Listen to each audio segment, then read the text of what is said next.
ఈ triple R అనేది HMD వాళ్ళు అలైన్మెంట్ చేస్తారు. ల్యాండ్ అలైన్మెంట్ కూడా అయింది, దాని మ్యాప్ కూడా రావడం జరిగింది, వాళ్ళు రిలీజ్ చేస్తారు హెచ్ఎండి వాళ్ళు. సో ఆ యొక్క లేఅవుట్ మా లేఅవుట్ ఎక్కడుంది, విజయ్ విహార్ అనే ప్రాజెక్ట్ యొక్క లేఅవుట్ ఎక్కడుంది, ఈ ల్యాండ్ అలైన్మెంట్ ఎక్కడ జరుగుతుంది, ఏ ఏరియా నుంచి వెళ్ళింది, సౌత్ జోన్లో ఏ ఏరియా నుంచి వెళ్ళింది అనేది మీకు క్లియర్గా నేను ఇప్పుడు ఎక్స్ప్లెయిన్ చేస్తాను, చూడండి. Hyderabad regional ring road alignment ఖరారు అనేది హెచ్ఎండిఏ మనకి విడుదల చేసింది. హెచ్ఎండిఏ వాళ్ళ నోటిఫికేషన్ ప్రకారము హైదరాబాద్ రీజనల్ రింగ్ రోడ్ అనేది ఓఆర్ఆర్ నుంచి 40 కిలోమీటర్స్ డిస్టెన్స్లో ఎల్లో లైన్ ఏదైతే ఉందో ఆ ఎల్లో లైన్ చూపిస్తూ మనకి 40 కిలోమీటర్స్ డిస్టెన్స్లో ఇది చేయడం జరిగింది అలైన్మెంటు.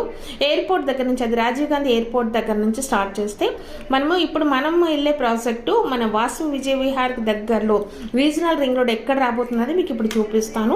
మనం 44 దాటి వెళ్తే హైవే నెంబర్ 40